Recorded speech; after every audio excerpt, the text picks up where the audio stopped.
안녕하세요. 피아니스트 전수진. 피아니스트 신효권, 김정호 원장, 피아니스트 이훈입니다.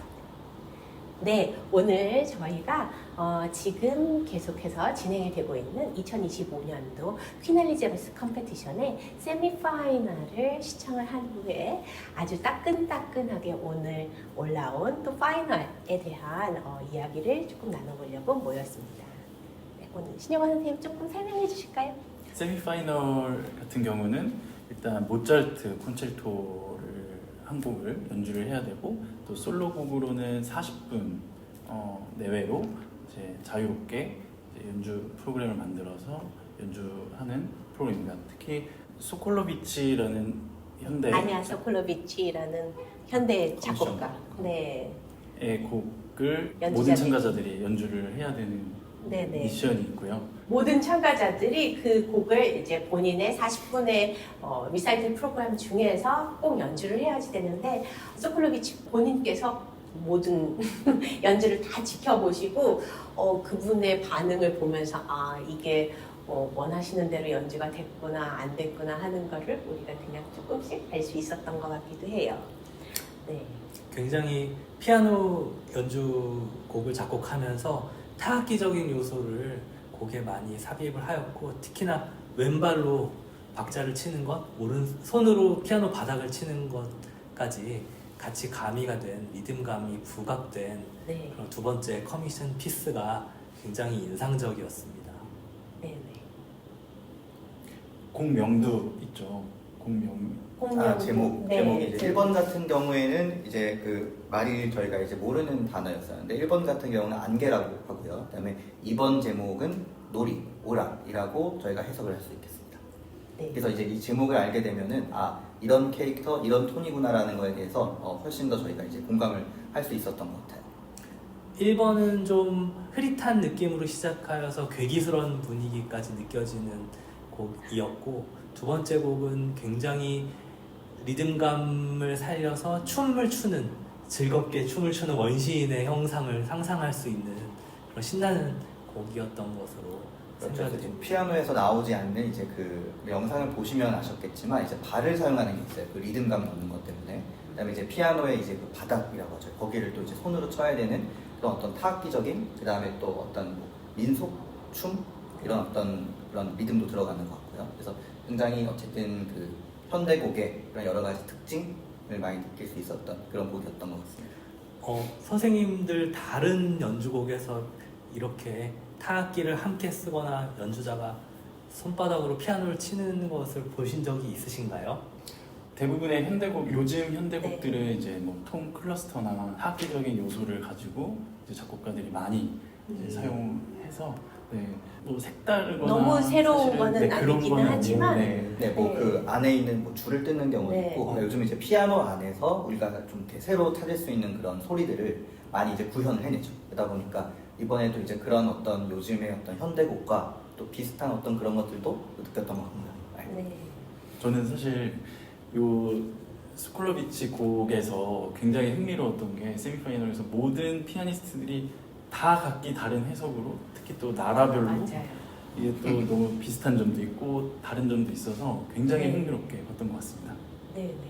그다음에 또 재밌었던 점은 이게 이제 그 초연곡이다 보니까 악보를 볼 수가 있어요. 그래서 어떤 그 피아니스트들은 악보를 보기도 하고 외워서 연주한 사람들도 있습니다. 그 다음에 옆에 이제 저희가 뭐 흔히 넘돌이라고 하죠. 그래서 이제 옆에서 그 넘기는 걸 도와주는 사람들도 있었고, 그다음에 또 종이 악보를 가지고 온 사람도 있고, 또 어떤 사람은 이제 요즘 패드를 많이 쓰니까, 그러니까 패드가 더 많았던 것 같아요. 네. 그 종이 악보보다는. 근데 패드를 쓴 연주자들도 있었고, 또 이제 그것들도 다 특색들이 있더라고요. 그렇죠. 그 네. 요즘에 이제 악보들을 어떻게 보면서 연주를 하느냐 이런 것도 이제 경향들이 있기 때문에 그런 컴피티션에서 지금 핫하게 반짝반짝하게 쓰는 방법들을 볼 수가 있었던 것 같아요. 저는 개인적으로는 패드를 아직 못 쓰거든요.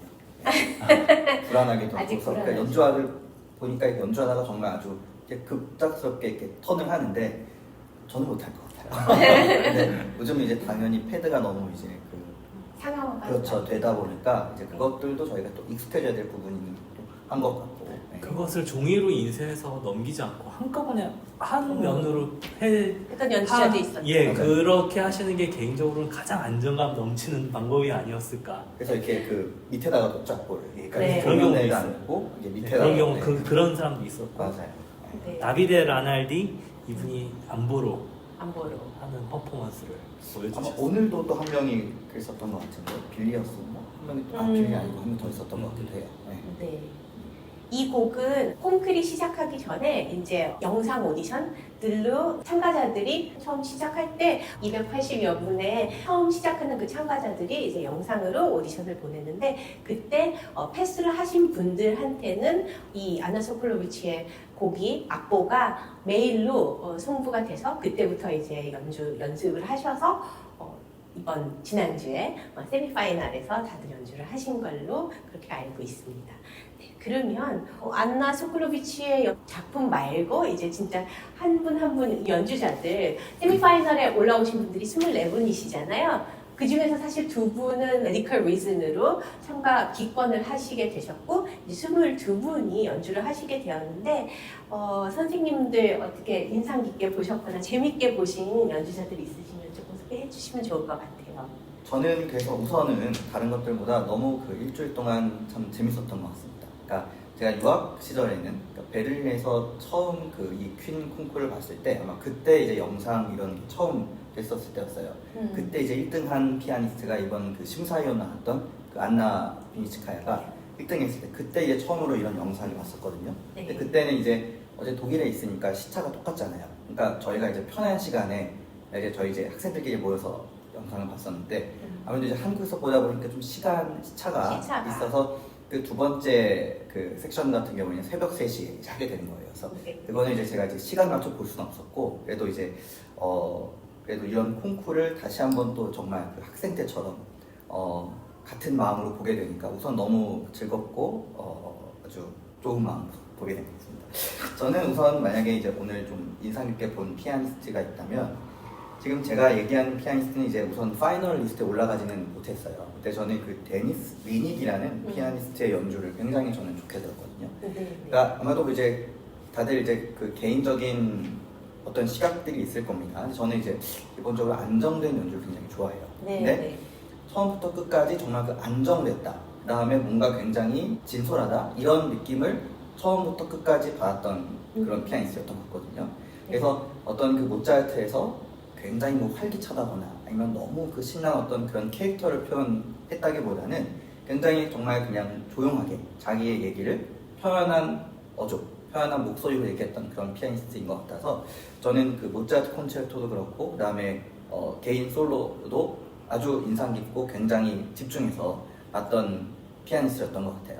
그 다음에 이제 손이 잘 나오잖아요. 저희가 연주 회장에서 보면 워낙 이제 그런 거리들 때문에 손가락들을 잘 볼 수가 없어요. 근데 이제 영상으로 보다 보니까 어떤 이 피아니스트의 표정, 그다음에 피아니스트의 손들도 많이 볼 수가 있죠. 근데 그 제가 좋아하는 그 손 모양이었어요. 이렇게 가지런하다고 해야 되나? 그래서 손가락 봤을 때 만약 소리를 듣지 않아도 어떤 소리가 날지를 느낄 수 있었던 그런 어떤 손 모양 같은 경우도 좋았었고. 프로그램이 물론 이제 무언가가 있었어요. 근데 좀 그것도 너무나 어떤 정말 그 이 선율 노래가 너무 좋았지만 그 저희가 잘 모르는 곡이었었던 것 같아요.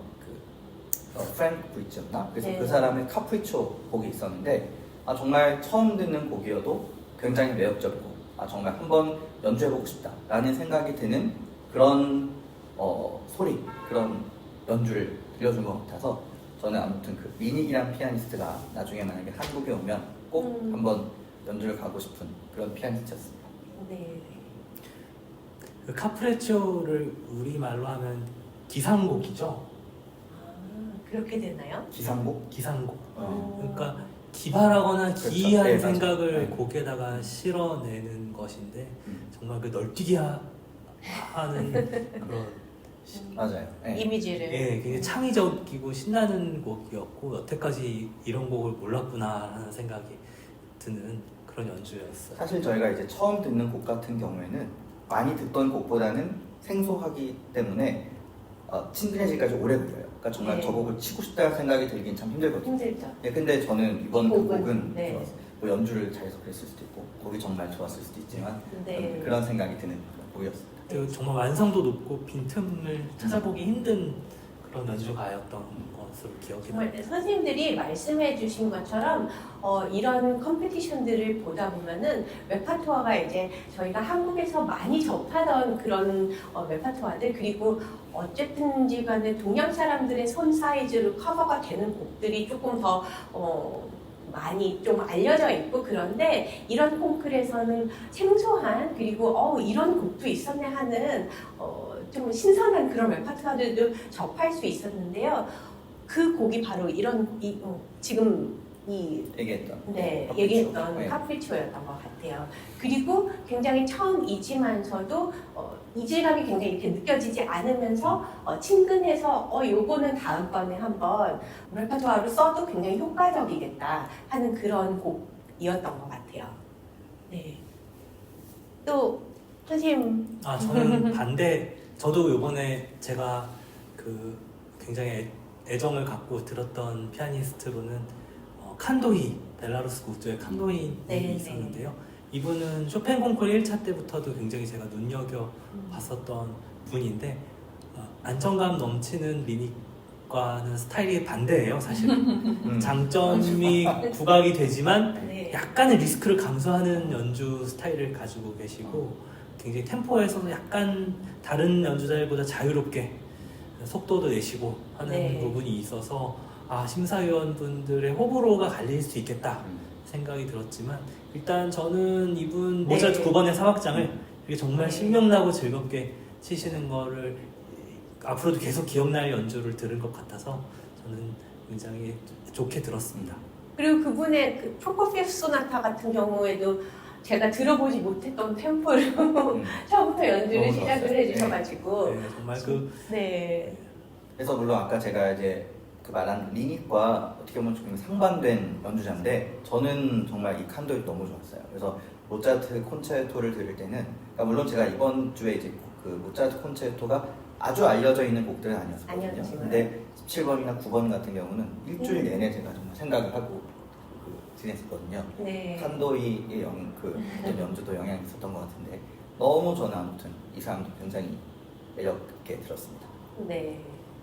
또 우리 효건 쌤은 어떤 연주자가 기억에 많이 남으세요? 저는 일단 참가자들 중에 2명의 연주자가 가장 기억에 남는데요. 다른 선생님들도 그렇게 생각하실 네. 것 같은데 일단 그 히네빈켈이라는 연주자와 카젠제리.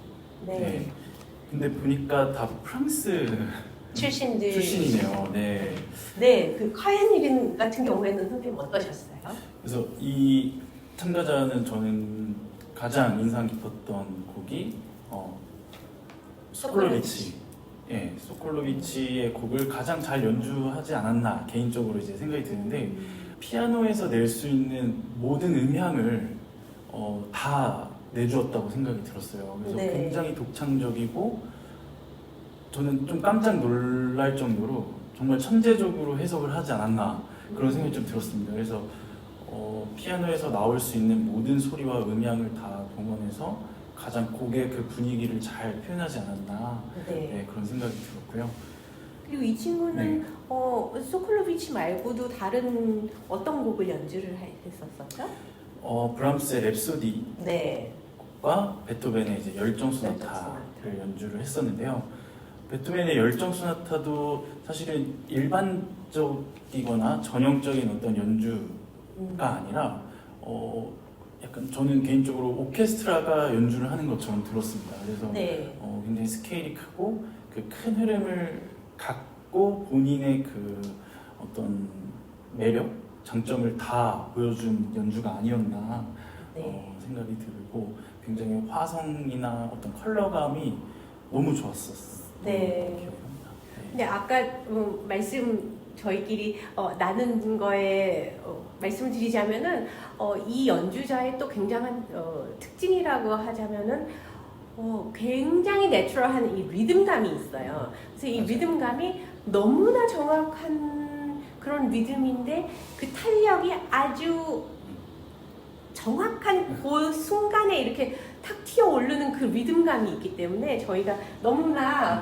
호감을 가지고 연주를 들었던 것 같아요. 이번에 이제 그 열정을 올라간 피아니스트가 2명 있어요. 그 어떤 일본 피아니스트가 하나 있고 그다음에 이 카젠제이가 있는데 정말 굉장히 캐릭터가 틀립니다. 근데 네. 굉장히 거기서 막 보이는 게 아까 그 선생님께서 말씀하신 것처럼 리듬감이 이게 만드는 리듬감이 아니고 정말 이게 정말 본인의 어떤 가지고 있는 이것을 음악에 너무 제대로 잘 리듬을 녹여냈어요. 그래서 그런 부분에서 굉장히 어쨌든 또 굉장히 설득력 있는 그런 연주였던 것 같아요. 네.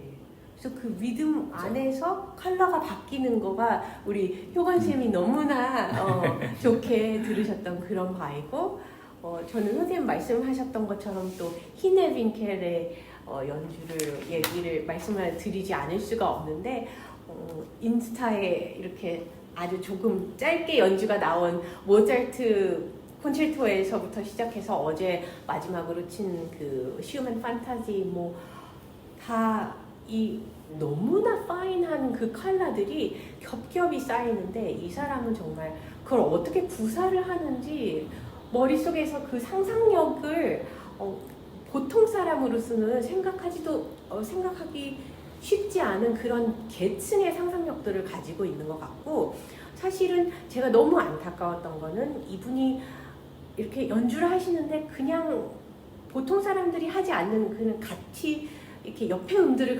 건드리실 때가 있어요. 그런데 전혀 거슬리지 않고 이게 그 사람의 그 컬러 안에서 같이 녹아져 나오면서 너무나 연주가 좋은데, 제가 보니까 이분의 손이 굉장히 크죠.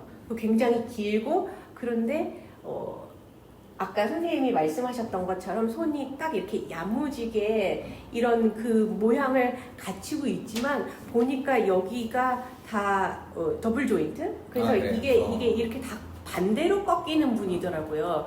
그러니까는 그게 안 그렇게 하기 위해서 굉장히 조절을 아주 프리사이즈하게 잘 하시면서 그 컬러들을 만드시는 게 전 너무너무 인상적이었던 것 같아요. 어제 저희가 이제 방송을 준비를 하면서 영상을 이제 보잖아요. 그러다가 갑자기 이제 카톡방에서 다들 그 이 사람의 연주를 너무 좋다. 네. 이 음색, 이 너무 좋다 이런 얘기들을 저희가 입을 모아서 했던 것 같아요. 저는 근데 이분의 그 모차르트 콘체르토도 굉장히 좋게 들었는데, 네. 그 솔로가 그렇게 드러나지 않아요. 그리고 연주하면서 굉장히 그 시선을 오케스트라를 많이 봐요. 그래서 이게 정말 어떤 그 물론 당연히 솔로 콘체르토지만 굉장히 이 조화라고 해야 되나요? 이런 네. 균형이 너무 잘 맞고, 그다음에 또 그 오케스트라와 함께 한다는 어떤 의미적인 부분에서 가장 또 이 콘체르토도 좋지 않았나라는 생각이 또 들었어요. 이분 연주를 말로 다 설명하기 굉장히 곤란할 정도고요.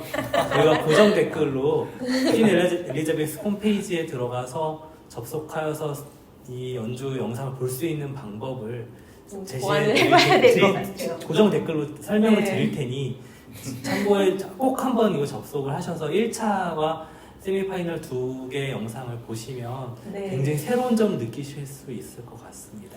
네.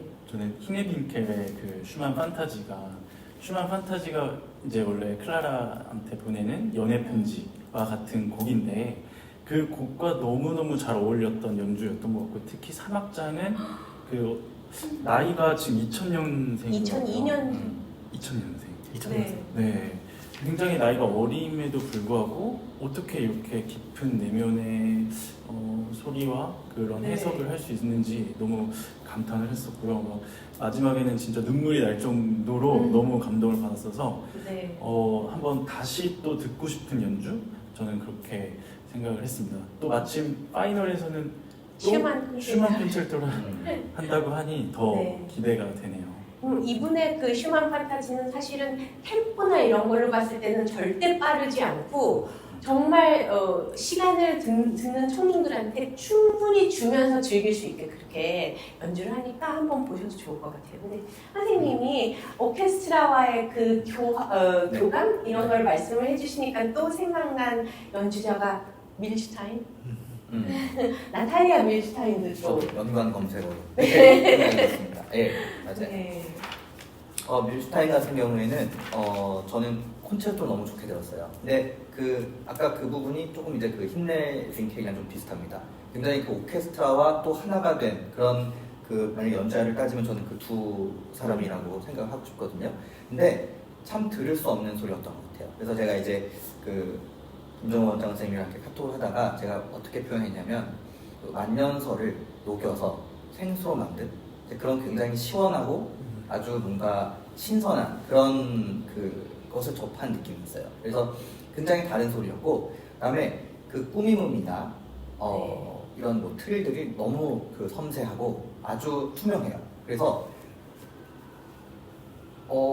많이 못 들어본, 그러니까 낯선데 친숙한, 낯선데 계속 듣고 싶은. 그러니까 이게 절대로 이렇게 낯설어서 피하고 싶은 것이 아니라 네. 낯선데 더 다가가고 싶은 그런 연주였어요.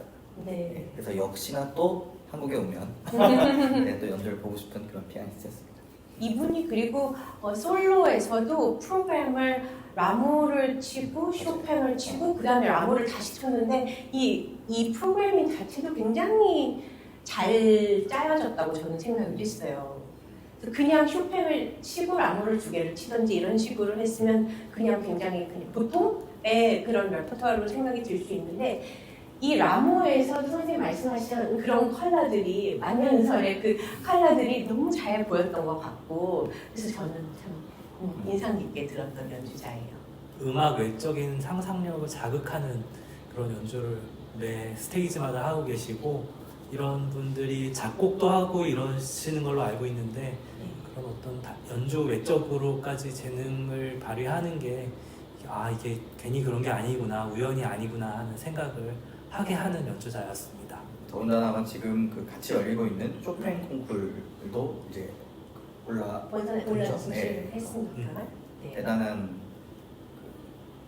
피아니스트입니다. 네. 그리고 또 선생님 저 같은 경우는 이제 마사야 카메이 얘기를 또 다시 안 할 수가 없는데 이분의 연주는 뭐랄까 이분은 마치